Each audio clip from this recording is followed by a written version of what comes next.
तो भाई लोग कैसे हो। आज मैं आप लोग के सामने सुपर कमांडो ध्रुव की जिक्सा का अगला भाग लेके आया हूँ। चलिए कहानी स्टार्ट करते हैं। ओह, तुमने इतने खतरनाक खतरनाक मुजरिमों को भी धूल चटा दी। मैं तुम्हारे बारे में जितना जानती जा रही हूँ उतनी ही तुम्हारे लिए मेरे दिल में इज्जत बढ़ती जा रही है। मुझे काफ़ी सोचने के बाद भी एक बात समझ में नहीं आई।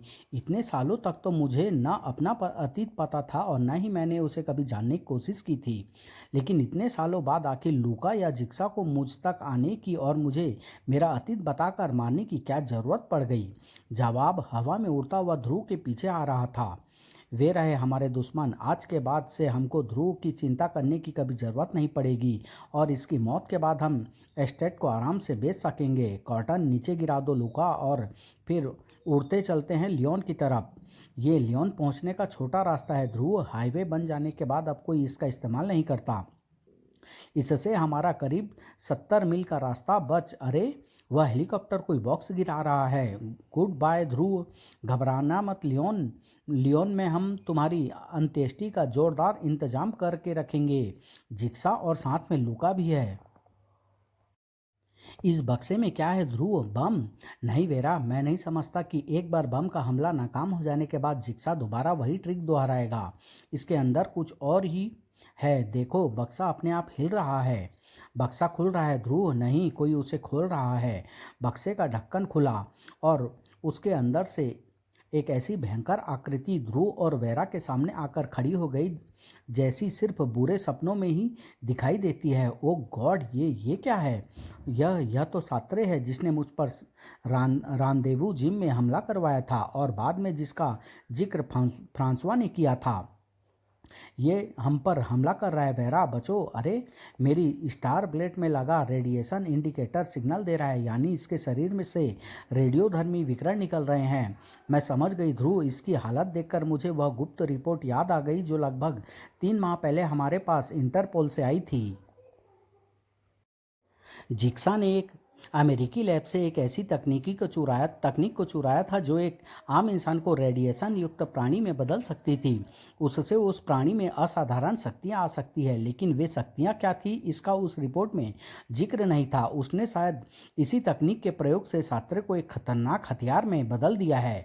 वेरा ने सात्रे के आगे बढ़ते हाथों को एक तरफ हटकर छकाया और सात्रे का शरीर एक पेड़ से जा टकराया। कुछ क्षणों तक सात्रे अपना संतुलन खोकर उस पेड़ से चिपका रहा और इतनी देर में वह हरा भरा पेड़ एक ठूंठ में बदल गया। ओह, मैं समझ गया। यह अपने शरीर से रेडिएशन छोड़ता है जो किसी भी जिंदा वस्तु की जीवन ऊर्जा खींचकर उसे मृत बना देता है। इसको अपने शरीर का स्पर्श करने देना मूर्खता साबित होगी। इसलिए इसको मैं इस पेड़ से ही बांध देता हूँ। कहीं इसने तुम्हारी स्टार लाइन को भी तोड़ दिया तो मैं कार से अपना बैग ले आती हूँ जिसमें कुछ हथियारों के साथ साथ मेरी पुलिस रिवॉल्वर भी है।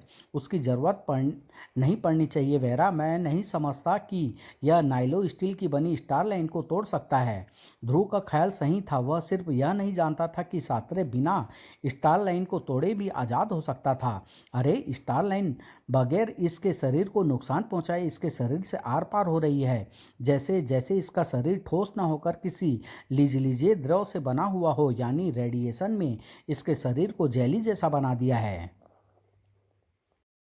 इससे पहले कि आश्चर्य के सागर में गोते लगा रहा ध्रुव उससे उबर पाता, सात्रे ने एक आश्चर्यजनक गति से आगे बढ़कर ध्रुव को दबोच लिया और ध्रुव के शरीर से खींचती जीवन ऊर्जा ने उसकी चीखें निकलवा दी। पूरे शरीर की शक्ति तेजी से कम होती जा रही है। अब तो चीखने तक की ताकत नहीं बची है। इसके बंधन तोड़ पाना तो बहुत दूर की बात है। कुछ ही पलों में जान शरीर से अलग हो जानी थी, लेकिन हो नहीं पाई। कुछ गोलियां दगी। धाएं धाएं धाएं और गोलियों के धक्कों ने सात्रे के शरीर को हवा में उठाकर दूर फेंक दिया। ध्रुव, तुम ठीक तो हो ना? ताकत धीरे धीरे वापस आ रही है, लेकिन मौत कुछ ही पल दूर थी। अब चिंता की कोई बात नहीं है। मैंने पूरी 6 की 6 गोलियां इसके बदन में उतार दी। ओह, इस पर तो गोलियों का कुछ भी असर नहीं हुआ। असर होना भी नहीं था क्योंकि इसका शरीर जेली जैसा पिलपिला हो गया है। गोलियां इसके शरीर में धंस कर बेकार हो गई होगी। बचो वेरा। ध्रुव के सावधान करने तक सात्रे का शिकंजा वेरा को दबोच चुका था। इस बार ध्रुव की बारी थी वेरा की मदद करने की।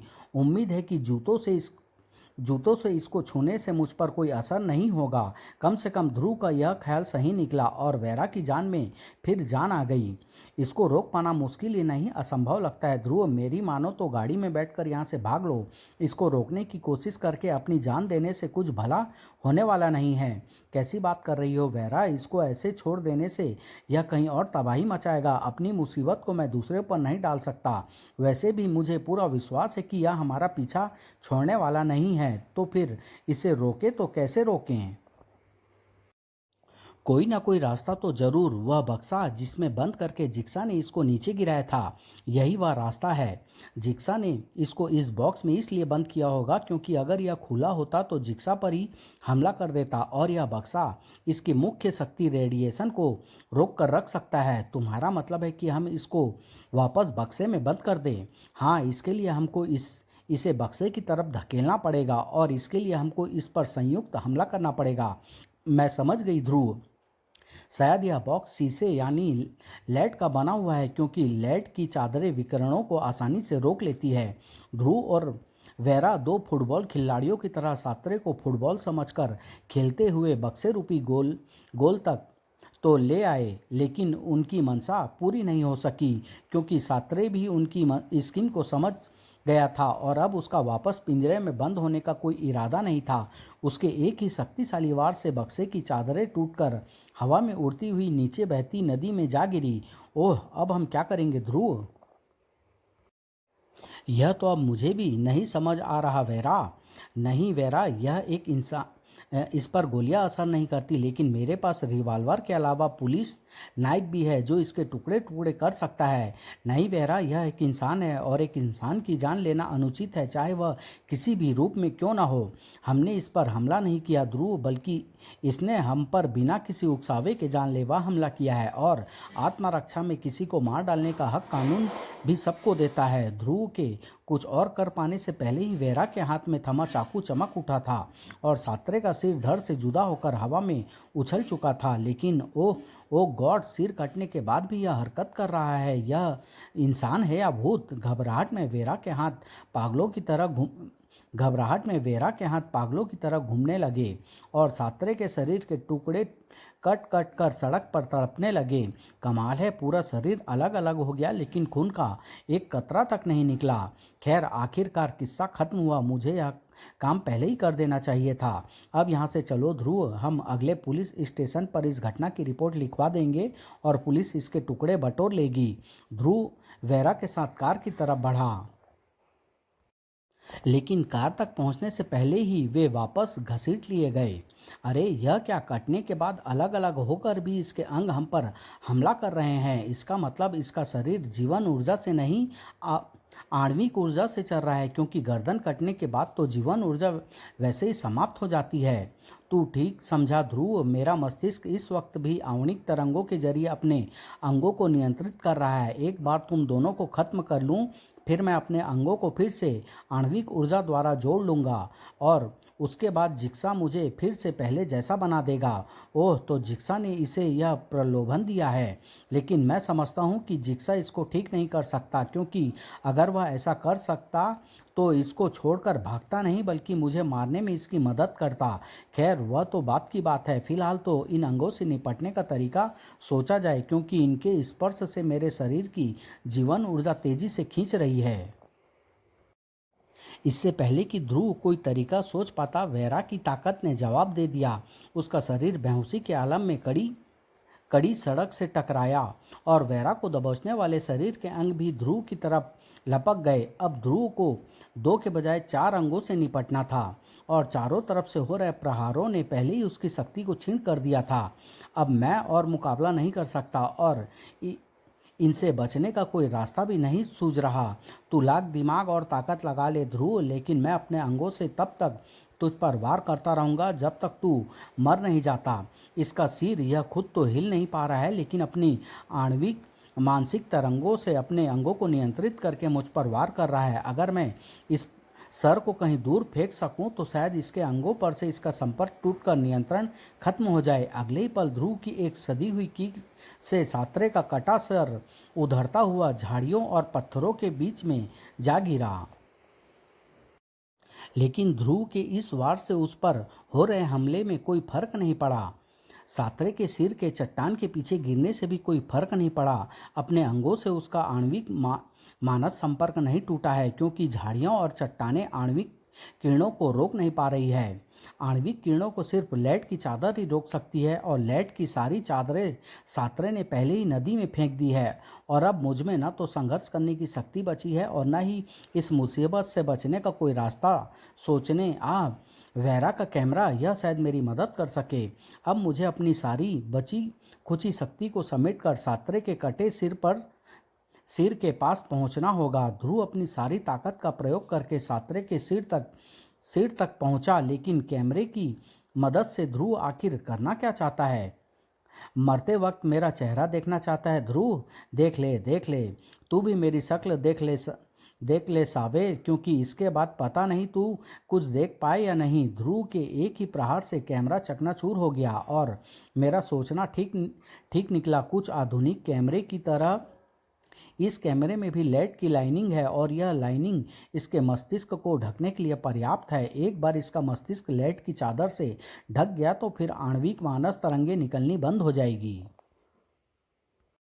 और मानसिक आणविक तरंगों को निकलना बंद होते ही अंगों से इसका संपर्क टूट जाएगा और वे दिशाहीन वस्तु की तरह शांत हो जाएंगे। सात्रे के शरीर के अंग कुछ देर तक तो जमीन पर गिरी मछली की तरह तड़पते रहे, और फिर अरे ये अंग तो गल रहे हैं, और साथ में सात्रे का सिर भी जलते मोम की तरह गलता जा रहा है। तो यह है उस आणविक मानव बनाने की तकनीक का अंजाम। एक बार आणविक ऊर्जा खत्म होनी शुरू हो जाए तो शरीर के कण आपस में बंधे नहीं रह पाते। शायद इसीलिए अमेरिकी वैज्ञानिकों ने खुद कभी इस तकनीक का प्रयोग नहीं किया। ध्रुव, तुमने सात्रे के अंगों को नष्ट कर दिया, पर कैसे? तुम होश में आ गई वेरा, शुक्र है भगवान का। सात्रे को मैंने तुम्हारे कैमरे की मदद से खत्म किया, लेकिन माफ़ करना, उसके लिए मुझे तुम्हारे कैमरे को तोड़ना पड़ा। कोई बात नहीं, लेकिन कैमरा तोड़कर तुमको मिला क्या?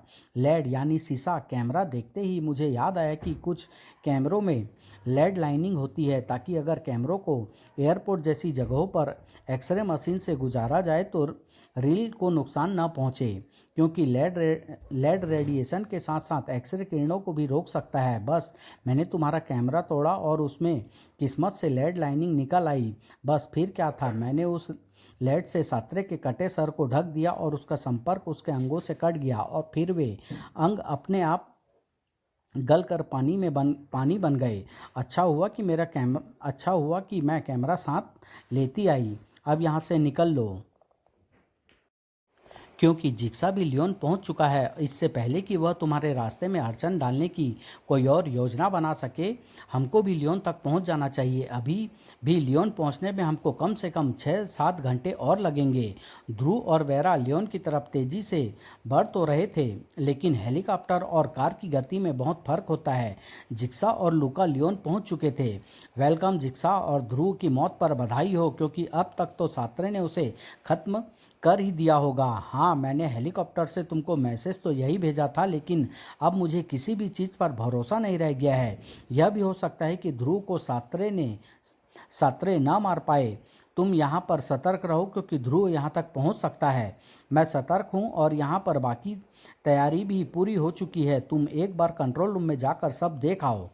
जिक्सा ने अपने शक्तिशाली हाथों से दीवार से चिपकी विशाल घड़ी को दरवाजे की तरह खोला, और नीचे जा रही सीढ़ियाँ साफ दिखने लगी।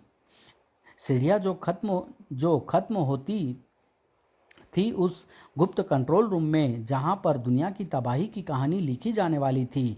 परफेक्ट, अब हमको देर नहीं करनी चाहिए। हो सकता है कि ध्रुव यहां तक पहुंच ही जाए, उससे पहले ही हमको अपना ऑपरेशन रेशम शुरू कर देना चाहिए। अगले 8 घंटे तक जिक्सा की उंगलियां कंट्रोल बोर्ड पर थिरकती रही, और यूरोप के लगभग सभी आणविक मिसाइल सेंटरों पर गड़बड़ी होनी शुरू हो गई। अरे, यह क्या हो रहा है? हमारे कंप्यूटर के सारे कमांड बदलते जा रहे हैं। ऐसे तो मिसाइलें हमारे कमांड में नहीं रहेगी। ऐसे ही दृश्य पर मिसाइल सेंटर पर देखे जा सकते थे। हमारे सारे कोड वर्ड और पासवर्ड बदलते जा रहे हैं सर। कोई जानबूझकर ये काम कर रहा है और अब वह मिसाइल को कंट्रोल कर सकता है। ओह माय गॉड, हम पूरे कंप्यूटर सिस्टम को बंद नहीं कर सकते क्या?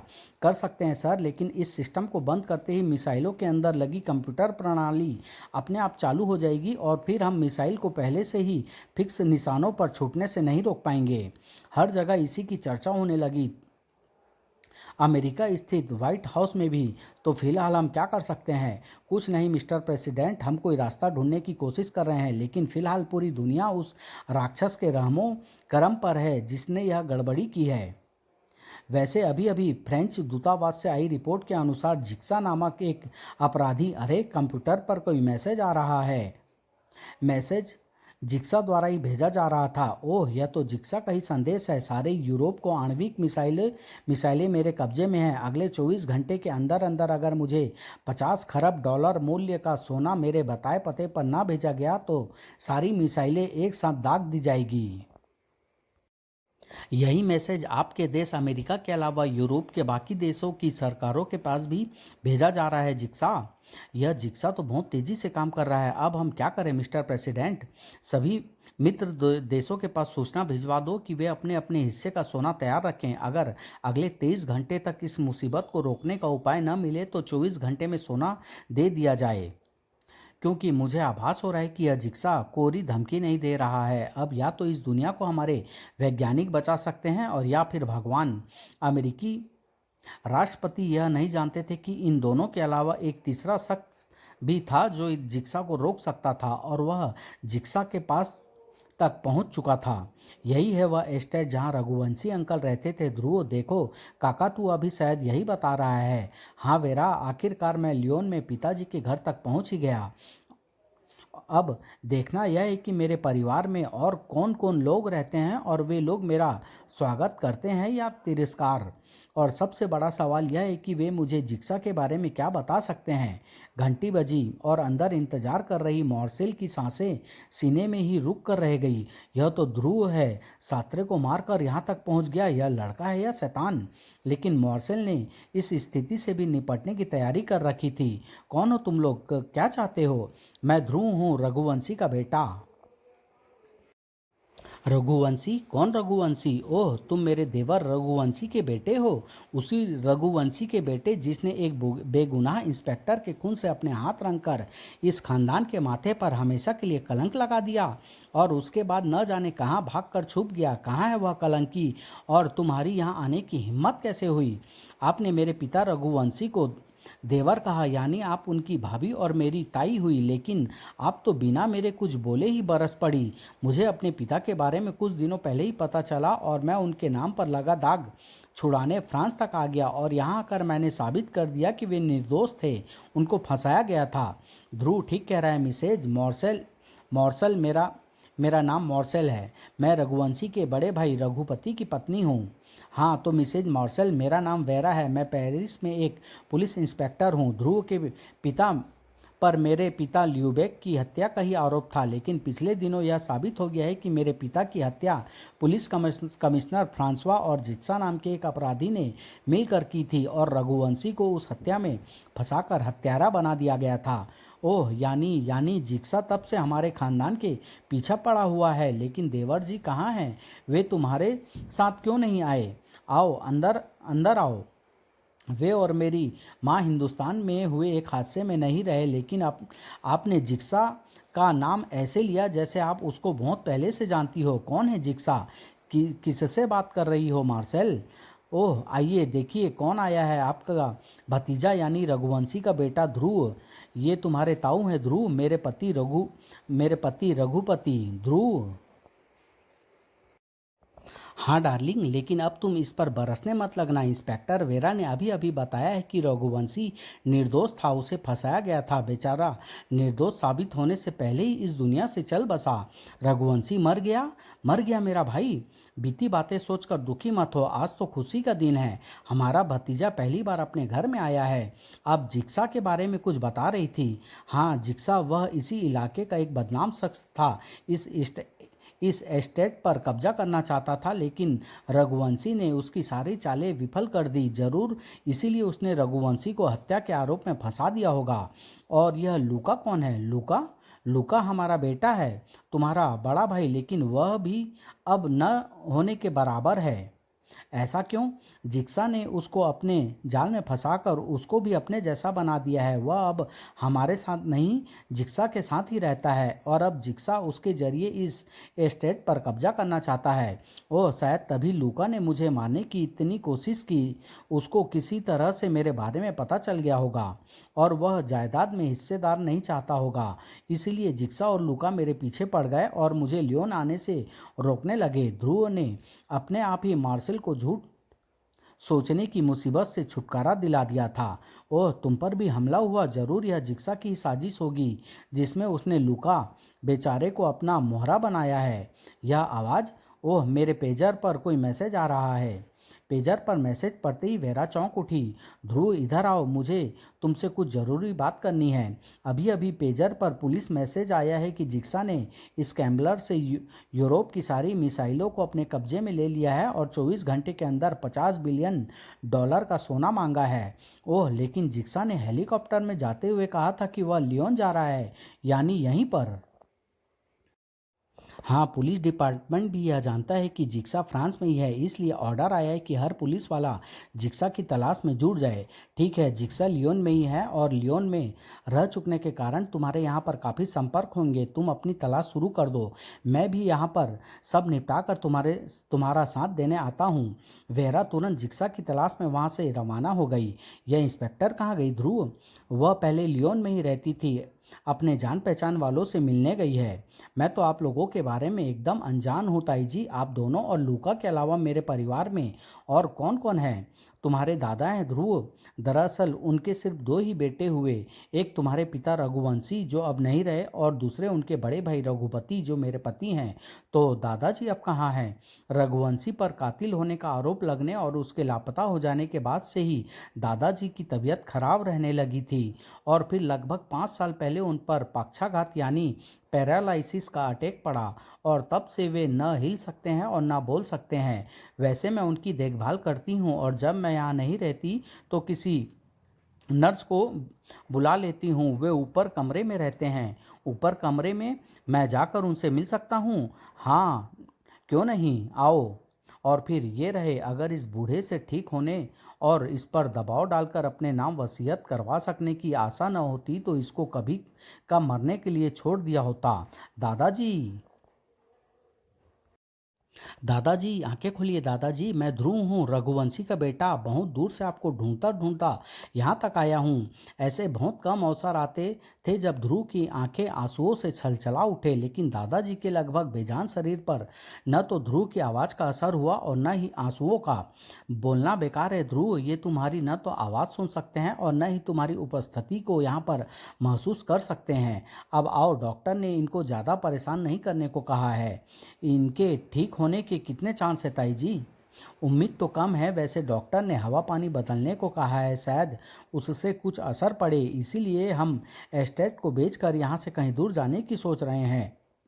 मार्शल बड़ी चतुराई से असली मुद्दे पर आ रही थी, लेकिन ध्रुव के जवाब ने उनकी सारी आशाओं पर पानी फेर कर रख दिया। एस्टेट को बेचने की क्या ज़रूरत है ताई जी? यह तो हमारे पुरखों की निशानी है।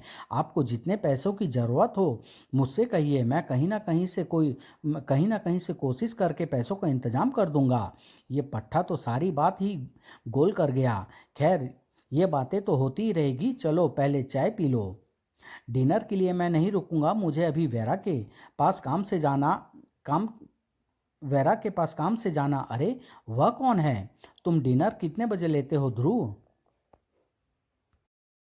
उस रहस्यमय आकृति के गमले को पकड़े हुए हाथ घूमे और गमला हवा में उड़ता हुआ ध्रुव के पैरों के पास आकर गिरा। शायद गमला फेंकने वाले में ज्यादा शक्ति नहीं थी। ओह रघुपति, पकड़ो उसे।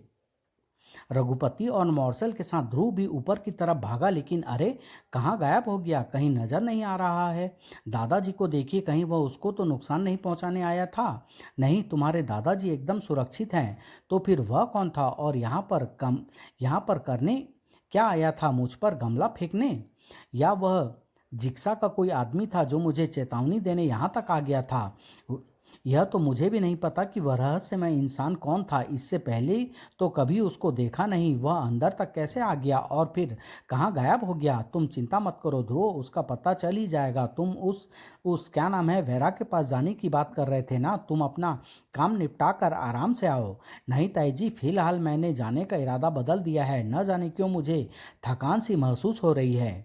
ये कहानी भी मैं यहीं समाप्त कर रहा हूँ। बहुत जल्द इसका अगला और अंतिम भाग लेके आऊँगा। धन्यवाद।